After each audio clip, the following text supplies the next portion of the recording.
Vamos ver aqui o modelo de determinação da renda. Como assim, modelo de determinação da renda, né? Eu falei para vocês que a gente vai usar as políticas fiscal e monetária para tentar afetar a variável PIB, que seria a nossa variável renda, né? Então, se eu consigo usar essas políticas para aumentar a renda das pessoas, por que não? O modelo de determinação da renda é o modelo que a gente usa para determinar a renda de equilíbrio de uma economia. São variáveis-chave desse modelo que eu vou apresentar para vocês. O modelo que eu vou apresentar para vocês chama modelo ISLM. É o modelo mais simples que a gente tem. Cai muito em concurso. Se forem na verdade, cai ele e uma evolução, uma pequena evolução dele. Então, se forem fazer concurso de gestor, concurso de Banco Central, etc., esse modelo aqui com certeza vai cair, porque ele é o modelo mais básico que a gente tem para entender o mecanismo de funcionamento das políticas fiscal e monetária na prática. Então, quais são as variáveis-chave desse modelo? Oferta de moeda, controlada pelo Banco Central. Produto, né, que depende do nível de emprego. Taxa de juros e nível de preços. Quando a oferta agregada é igual à demanda agregada, a gente tem um equilíbrio. Oferta agregada é tudo que o nosso país aqui está ofertando. Demanda agregada é tudo que o nosso país está consumindo. Quando a oferta é igual à demanda, a gente chega no produto de equilíbrio. Produto é PIB de equilíbrio, né? Na oferta geral, encontra a demanda geral, a gente chega no nosso produto geral. Aí eu parti com vocês aqui, direto para o modelo que tem economia aberta e com o governo. Se vocês forem ler no livro de macroeconomia, ele vai começar a explicar devagarinho, falando primeiro de uma economia fechada, aí depois de uma economia aberta, aliás, fechada com o governo, aí depois de economia aberta, aí depois uma economia aberta com o governo. Eu parti direto para uma economia aberta com o governo, porque já traz para a gente os insights que a gente precisa ter aqui. Como é que a gente vai começar a definir os termos do modelo? A oferta agregada depende dos fatores de produção. E aí vai ser Y. Então, o PIB. Oferta agregada é o PIB, é o produto que tem. O produto que tem é o produto que vai cair para jogo no mercado. Beleza? Demanda agregada é o ponto de vista das pessoas que vão comprar esse produto. A gente pode destrinchar a demanda agregada em algumas variáveis. Como é que a gente calcula aqui? A gente calcula que a demanda agregada, a demanda total, vai ser um somatório de C mais I mais G mais X menos M. C é consumo, I é investimento, G são os gastos governamentais, X e M são as variáveis aqui da nossa relação com o resto do mundo. Quando a gente está falando de uma economia aberta, a gente está falando da nossa relação com o resto do mundo, que está incluso aqui. Mais X é o que a gente está exportando, então faz parte do nosso produto, e menos M é o que a gente está importando, faz parte do produto de outros países. Como é que a gente define cada uma dessas variáveis? Primeiro, consumo. Consumo é o que a gente está consumindo. E aí o consumo está definido aqui embaixo. Ele é uma função, então ele depende da nossa renda disponível. O que é renda disponível? De toda a renda que eu ganho, o governo vai lá e me cobra um tributo. Então, eu ganho um dinheiro, uma renda, e uma parte dessa renda eu passo para o governo. A minha renda menos o tributo é o que eu chamo de minha renda disponível. Então, é a renda que me sobra para consumir as minhas coisas. Qual é o formato do meu consumo, que é em função dessa renda disponível? Ele é formado por duas partes. Uma parte aqui, que eu chamei de C0, é uma parte de consumo autônomo. É o consumo que eu tenho que ter para viver. Eu tenho que ter para viver. Então, não importa se eu estou empregado ou não estou, se eu tenho renda ou não tenho, existe uma parcela do meu consumo que tem que acontecer. Se não acontecer, eu vou morrer. Então, tem um pouquinho de comida que eu tenho que ter, um pouquinho de roupa que eu tenho que ter, senão eu vou morrer. Então, é uma parcela do meu consumo que não depende da renda. Todas as pessoas têm uma parcela do seu consumo que não depende da renda. Tem que acontecer, senão a pessoa vai morrer. Então, o meu consumo, que é a função da renda, é formado por duas partes. Uma parte que é autônoma, que eu tenho que consumir de qualquer jeito, mais uma porcentagem da minha renda disponível. Esse C1 aqui é uma proporção da minha renda disponível. E aí é o que eu vou comprar de outras coisas, né? Que não necessariamente eu preciso para viver independente da renda. Aqui é a parte que depende da minha renda. E a parte que depende da minha renda é pessoal, né? Eu gasto o tanto que eu tô afim. E o que eu não gastei, eu poupo. Então, esse C1, ele pode ir de 0 até 1. Na verdade, não vai ser 0, ele pode ir de 0 até 1. Então, eu não posso gastar nada da minha renda disponível, eu posso gastar ela inteira. A parte que eu não gastar, eu vou poupar. Então, o consumo é a função da renda disponível, formado por dois componentes, um componente que é autônomo e um componente que é uma parcela da sua renda disponível. O que você não gasta, você está poupando. I é o investimento, que por enquanto a gente vai classificar como uma variável autônoma, vai ser dada pelo modelo. G é o gasto público, que a gente vai classificar como uma variável autônoma, que é dado pelo modelo. O único adendo aqui é que o gasto público, ele é uma variável que está sujeita à tributação. Então, o que o governo tem para gastar depende do que o governo arrecada. Na verdade, o gasto público é definido pelo o administrador público, né? Mas isso está vinculado diretamente com o tanto de tributo que a gente conseguiu arrecadar. X vai ser definido autonomamente, depende do que as outras nações estão querendo importar da gente, a gente não tem comando sobre isso aqui. E as importações funcionam da mesma maneira que o consumo. Então, as importações podem ser definidas como tendo um componente de importação autônomo. Então, são coisas que a gente precisa importar, porque tem que importar, não tem jeito. A gente precisa desses produtos aqui. E uma segunda parte que depende da nossa renda. Então, se a gente tem determinada renda, a gente importa determinados produtos. Se a gente tem outra renda, a gente importa outros determinados produtos. Quando eu junto todas essas variáveis aqui, somo todas elas, eu tenho a demanda agregada. A única que não entra somando, entra diminuindo, é a importação, porque ela representa uma saída, né? Não uma entrada. Aí, pessoal, eu não fiz a conta aqui. Se vocês quiserem pegar um caderno aí e fazer, vocês conseguem chegar nisso aqui.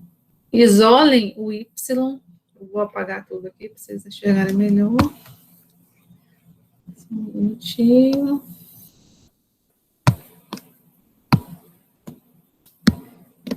Se eu substituir todas essas variáveis na fórmula, né, pegar todas essas aqui, substituir nessa fórmula e isolar a renda, que é o meu Y, eu chego à conclusão de que o Y é igual a isso aqui,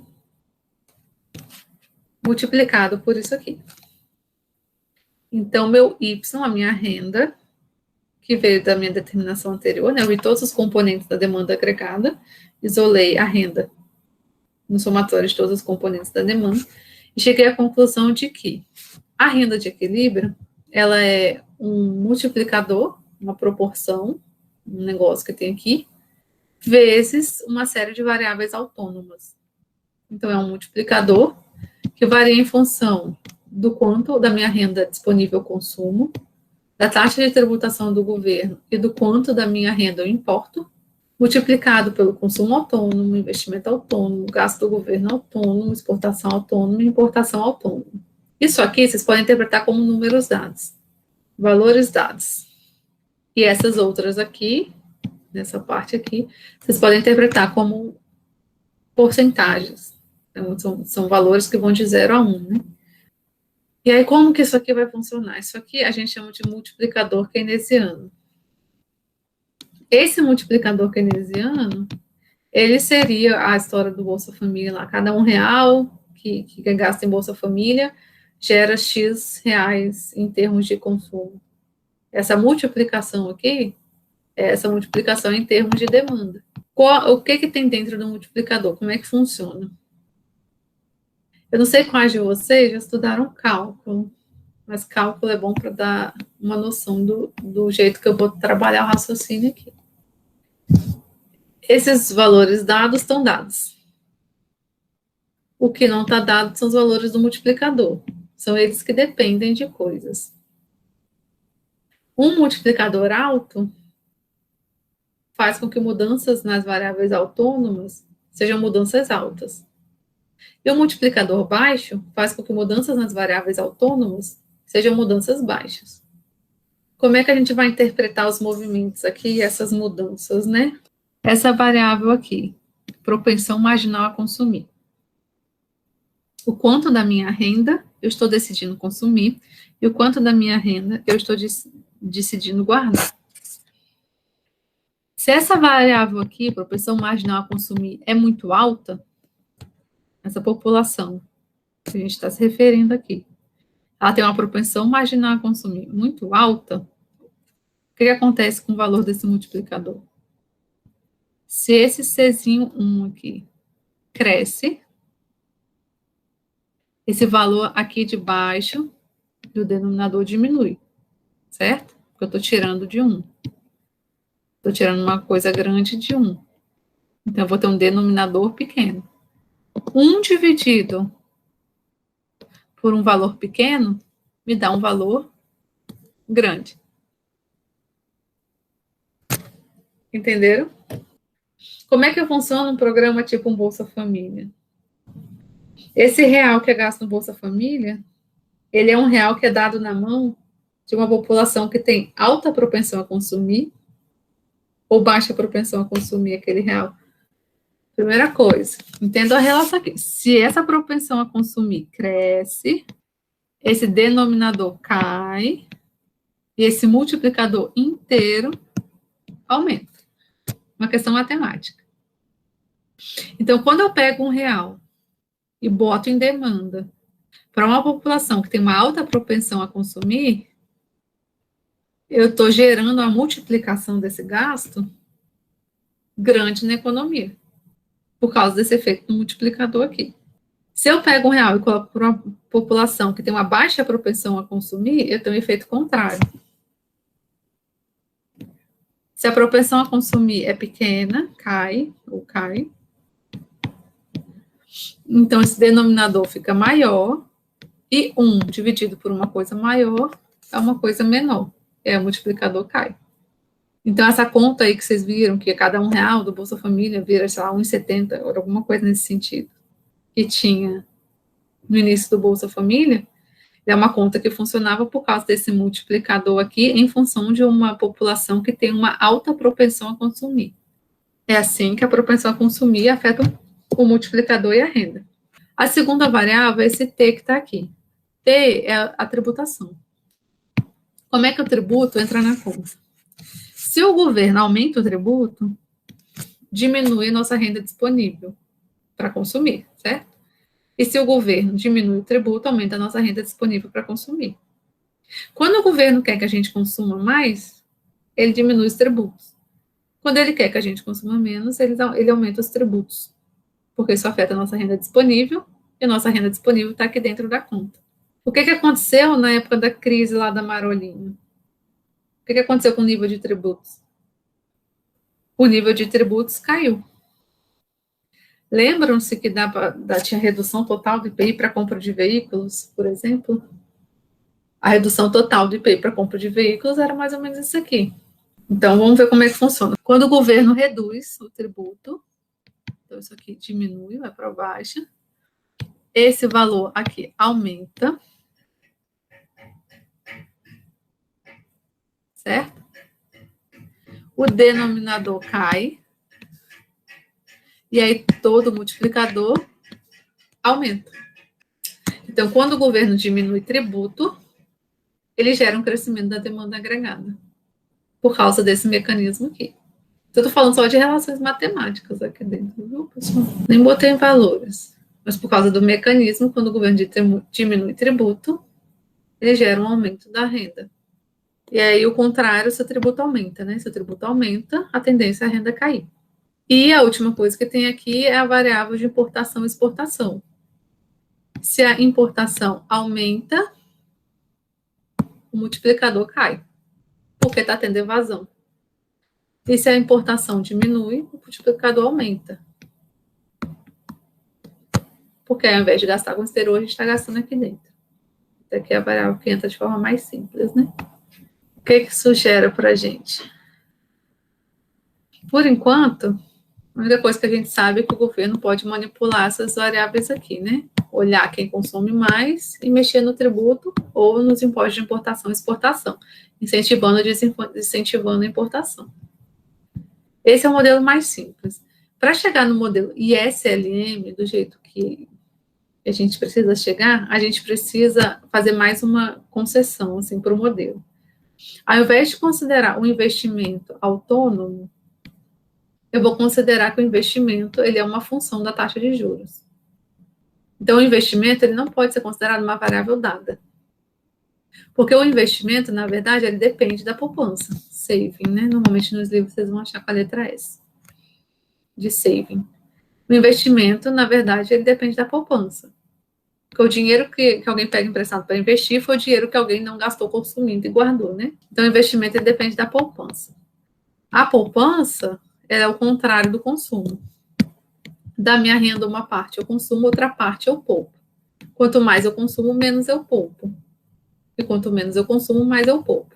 Então, o investimento ele não pode ser considerado uma variável autônoma para a gente interpretar as políticas públicas. A gente tem que considerar que o investimento depende de alguma coisa.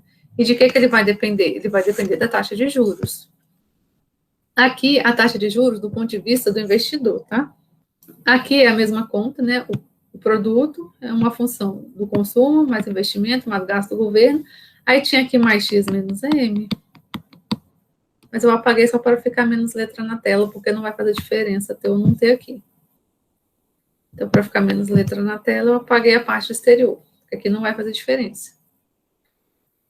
O que faz diferença aqui agora é que eu coloquei o investimento como sendo uma função da taxa de juros, que eu chamei de R.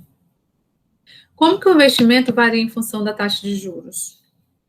Do ponto de vista de quem está emprestando, a relação entre a taxa de juros e o investimento é essa mais ou menos aqui. Ilustrativamente, eu posso pensar o seguinte: se a taxa de juros é baixa, vale a pena investir mais, né? Pegar dinheiro emprestado para fazer investimentos. Se a taxa de juros vai aumentando, aí os investimentos vão ficando mais caros. Então, vai valendo cada vez menos a pena fazer investimentos. Então, eu posso dizer que existe uma relação negativa ou inversamente proporcional entre a taxa de juros e o nível de investimento da economia. Então, uma economia que tem taxa de juros crescente, ela é uma economia que está desincentivando os investimentos. Eu não vou lá pegar dinheiro para investir, para botar as minhas ideias em prática, né? Mas se a taxa de juros cai, aí é como se o sistema estivesse me chamando para tocar os meus projetos. E aí eu vou me arriscar mais e fazer os meus investimentos. Até porque isso aqui muda a necessidade do fluxo de caixa, dos paybacks e tal, né? Todos os cálculos de avaliação de empresas, a gente muda quando a gente muda a taxa de juros. Quantidade de produto precisa ser vendido para a empresa se manter viável e tudo mais. Então, tornar o dinheiro mais barato incentiva o investimento.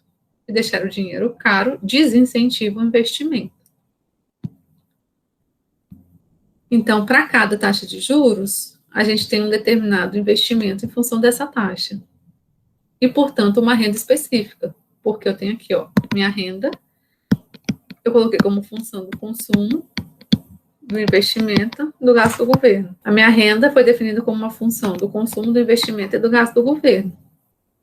Para cada taxa de juros, eu tenho um determinado investimento. Então, para cada taxa de juros, eu tenho um determinado produto. Não, se o investimento aumenta, eu tenho mais produto. E, alternativamente, se o investimento cai, eu tenho menos produto. Porque eles entram aqui e se relacionam de forma direta, né?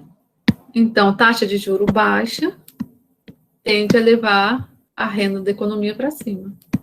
E taxa de juro alta tende a levar a renda da economia para baixo. A curva IS é justamente a curva que relaciona a taxa de juro com a renda da economia.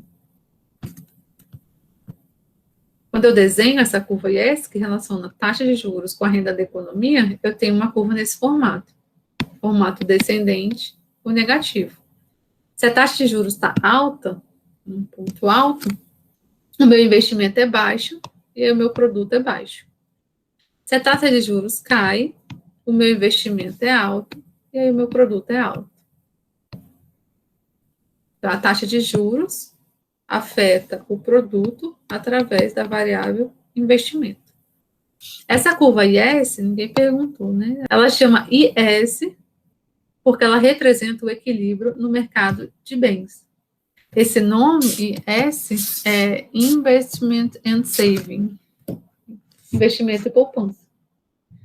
Pela relação entre investimento e a poupança, a gente chega nessa relação entre taxa de juros e produto. Se a taxa de juros é baixa, a gente tem mais investimento, mais produto. Se a taxa de juros é alta, a gente tem menos investimento e menos produto. Do ponto de vista do investimento da poupança, é isso aqui. E aí são fatores que determinam a inclinação dessa curva. Lembre-se lá na aula de elasticidade, que eu falei um pouco sobre inclinação, as coisas que são mais inelásticas têm uma inclinação mais vertical, né? E quando é mais elástico, tem uma inclinação mais horizontal. Os fatores que alteram a inclinação das curvas são os fatores que estão dentro do multiplicador. Então, o que tinha dentro do multiplicador lá? A gente tinha o C, o T e o M. Então, a propensão a consumir, o nível de tributação, né, que afeta a propensão a consumir, e o nível de importação. Então, basicamente, o que afeta a inclinação dessa curva é a propensão a consumir. E aí, quanto maior for a propensão a consumir, mais plana vai ser a curva. Porque maior vai ser o impacto da taxa de juros no movimento de renda. E aí, quanto menor for a propensão a consumir, mais vertical vai ser a curva, porque o impacto vai ser menor. E a outra coisa que afeta é a elasticidade de investimento com relação à taxa de juros. Se o investimento é muito sensível em relação à taxa de juros, vai ser mais elástico. Se é pouco sensível, vai ser mais inelástico. E aí, esses fatores que mexem no multiplicador são fatores que alteram a inclinação da curva. Esses outros fatores que estão aqui embaixo são fatores que deslocam a curva. Então, é igual lá pode fazer um paralelo com os mecanismos de mercado que a gente estava estudando. Se mudasse a variável preço, mudava a curva, né? Na curva. E se mudasse coisas que estão fora daquele mercado, né, eventos externos, a gente deslocava a curva de lugar. Esses fatores autônomos aqui, eles são fatores que deslocam a curva de lugar. Então, sem que seja alterada a taxa de juros, mudanças em consumo, investimento, gasto governamental e tributo deslocam a curva. Investimento autônomo, né? As variáveis autônomas. E aí todas essas entram de forma positiva, C e G, e a única que entra de forma negativa é tributação, porque ela é o contrário, né? Ela é o contrário do consumo. Ela diminui o consumo. Isso é o ponto de vista da IS. O outro ponto de vista é o ponto de vista da LM. LM é o equilíbrio no mercado monetário. L é de liquidity e M de money. Então, a curva LM, ela fala sobre o equilíbrio do mercado monetário. O que é equilíbrio do mercado monetário? Oferta e demanda de moeda. A oferta de moeda, para a gente, é dada pelo Banco Central. Depois do Banco Central ter estudado tudo que eu já falei hoje, ele chegou na oferta de moeda ótima daquele sistema e manipulou as variáveis que ele pode manipular para chegar na oferta que ele definiu. Beleza. A demanda de moeda depende do comportamento da população, dos agentes econômicos, né? Pessoas e empresas. Aí a gente assume que a demanda de moeda vai ser definida por duas coisas, um motivo chamado motivo transação e um outro motivo chamado motivo portfólio. O motivo transação é um motivo que está relacionado com o nível de produto da economia. Então, na medida que aumenta o nível de produto, aumenta a nossa necessidade de ter moedas para trocar esse produto. Então, aqui, o motivo de transação faz com que, quando o produto aumenta, a demanda por moeda, MD, money, demand, a demanda por moeda aumenta. O motivo portfólio é a parte das minhas moedas que eu vou guardar na forma de títulos. Então, se a taxa de juros aumenta, aí eu diminuo a minha demanda por moeda. Por quê? Porque eu vou pegar a minha moeda e vou guardar na forma dos títulos. Porque os títulos estão rendendo bem. Se os juros estão caindo, os títulos estão rendendo mal. E aí, de repente, vale mais a pena eu pegar minha moeda de volta e gastar aqui em cima com essa produção. Então, dependendo da taxa de juros, eu escolho se eu vou guardar a minha moeda na forma dos títulos, poupar, ou se eu vou pegar a minha moeda e vou colocar para jogo no mercado para eu consumir, né? E aí aqui a gente pode interpretar essa taxa de juros como sendo o preço da moeda. Que nem eu falei para vocês mais cedo, né? Oferta e demanda de moeda, existe um preço dessa moeda que a gente chama de taxa de juros. Se eu for desenhar a curva LM, ela vira uma curva ascendente. Como assim? Se o produto aumenta, eu vou demandar mais moeda, certo? Eu acabei de falar ali em cima, é um motivo de transação. Se tem mais produto, vai precisar de mais moeda para trocar esse produto aqui. Se eu estou demandando moeda, eu vou precisar me livrar dos meus títulos. Trocar os meus títulos, os títulos que estão na minha mão, por moeda. E aí, quando eu colocar os meus títulos à venda no mercado, eu vou aumentar a oferta de títulos, o preço do título cai. E aí, para segurar o preço do título, a taxa de juros vai ter que aumentar. Então, os títulos, eles têm que parecer mais rentáveis para fazer frente a esse aumento de demanda de moeda que decorreu do aumento da produção. E a mesma coisa o contrário, né? Quando há uma queda da produção, os títulos podem ser menos rentáveis, porque a gente não tem que fazer a concorrência, né, entre o motivo portfólio e o motivo transação. Então, por causa disso, a gente consegue associar produtos altos com taxas de juros altas e produtos baixos com taxas de juros baixas, do ponto de vista do mercado monetário. Quando eu junto o mercado monetário, que é a minha LM, com o mercado de bens, que é a minha IS, eu consigo chegar numa renda de equilíbrio e numa taxa de juros de equilíbrio para a nossa economia. Por que eu estou explicando isso aqui? Porque esse é um modelo que dá para a gente as interpretações mais assim, diretas dos movimentos de política fiscal e política monetária. Vamos localizar as coisas agora. Como é que a gente localiza as coisas? IS é mercado de bens. Tudo que a gente está falando de economia real está aqui dentro da IS. LM é mercado monetário. Tudo que a gente está falando de economia monetária está aqui dentro dessa LM. Políticas monetárias vão trabalhar sobre a LM. Políticas fiscais vão trabalhar sobre a IS. As duas políticas existem e podem ser trabalhadas em conjunto ou isoladas para afetar o nível de renda de equilíbrio, aumentar os empregos ou diminuir os empregos, certo? Por isso que a gente está vendo isso aqui. Como que essas políticas atuam? Primeiro, política fiscal. Política fiscal é a política em cima de tributos e gastos governamentais. Então, política fiscal está dentro do que o governo faz como agente econômico, tributos e gastos governamentais. G-T, né? Se o governo aumenta o gasto governamental, isso está gerando um aumento do gasto autônomo. Então, primeiro, quando o governo aumenta gasto, isso é política fiscal monetária, política fiscal, então vai ter um impacto em cima da IS. Se o governo está aumentando o gasto, ele está deslocando a IS para a direita. E aí a gente teria um movimento mais ou menos assim. Então, nessa nova IS desenhada pelo governo, o equilíbrio vai parar lá em cima. O produto aumenta, mas a taxa de juros também aumenta. Isso é um exemplo de política fiscal. Qual é o nome dessa política fiscal? Isso aqui chama política fiscal expansionista. Então, quando a gente vê os deslocamentos acontecendo para a direita, a gente tem deslocamentos expansionistas. E quando a gente vê deslocamentos à esquerda, a gente tem deslocamentos contracionistas. Faz sentido ter um deslocamento contracionista? Claro. Então, aqui, ó, para gerar um aumento de produto, né, um aumento de renda, a gente acabou levando a um aumento de taxa de juros. Vale a pena aumentar a taxa de juros? Às vezes vale, às vezes não vale.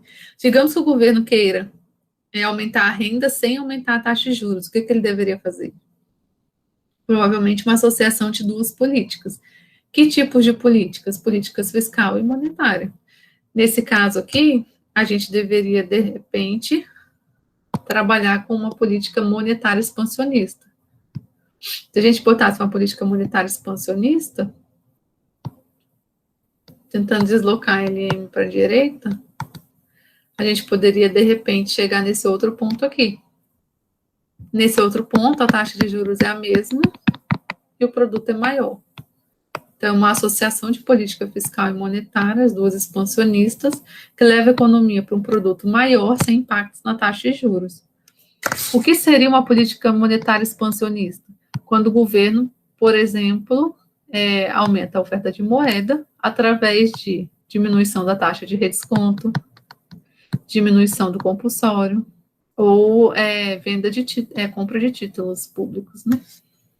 Que são as coisas que o governo pode manipular para mexer nessa variável.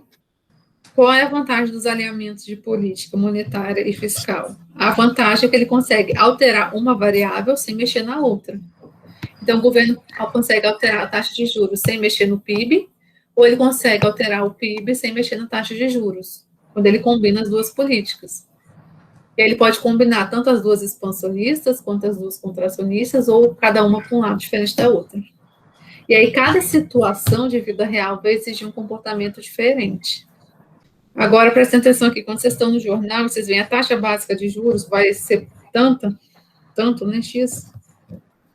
Isso é uma taxa de referência, apenas, não é uma taxa de verdade. O governo não tem uma taxa de juros que ele define. O que a gente tem é uma taxa de juros, essa daqui, que sai da relação entre várias coisas no sistema. O que o governo está falando é que ele vai perseguir aquela variável e as pessoas podem tomar aquilo como referência. Porque a taxa de juros aqui é um resultado de um equilíbrio de mercado. Então, o governo ele manda na IES através de algumas variáveis e outras não. E ele manda na LM através de algumas variáveis e outras não. O governo não manda na demanda de moeda. Ele só manda na oferta. Ele estima a demanda. Ele estima o comportamento de demanda. E como os agentes reagem a incentivos, o governo manipula o que ele pode para gerar os incentivos. A mesma coisa com a IES. Então, o governo não manda no investimento. O governo manda no G e no T. Nas outras variáveis, ele não manda. Na nossa propensão a consumir, ele não manda. O que ele faz é estimar. Então, por mais que o governo ache, o que a gente acha que o governo controla a economia, ele não controla de verdade. Ele não vai controlar nunca, porque a economia é feita de pessoas. E as pessoas são livres para fazerem as coisas que elas quiserem. Livres para fazer as coisas que elas quiserem. E não só isso, né? Cada pessoa pensa de um jeito diferente. Pode ser que o incentivo dê certo, pode ser que o incentivo dê errado. O que o governo faz é estimar, usar todas as técnicas mais modernas para estimar as coisas da melhor forma, né? Como que isso aqui cai em concurso? Normalmente cai perguntando se o governo aumentar gasto, o que acontece com a taxa de juros? E aí você desenha um modelo, desloca a curva que representa esse aumento de gasto, no caso aí esse, porque é uma política fiscal.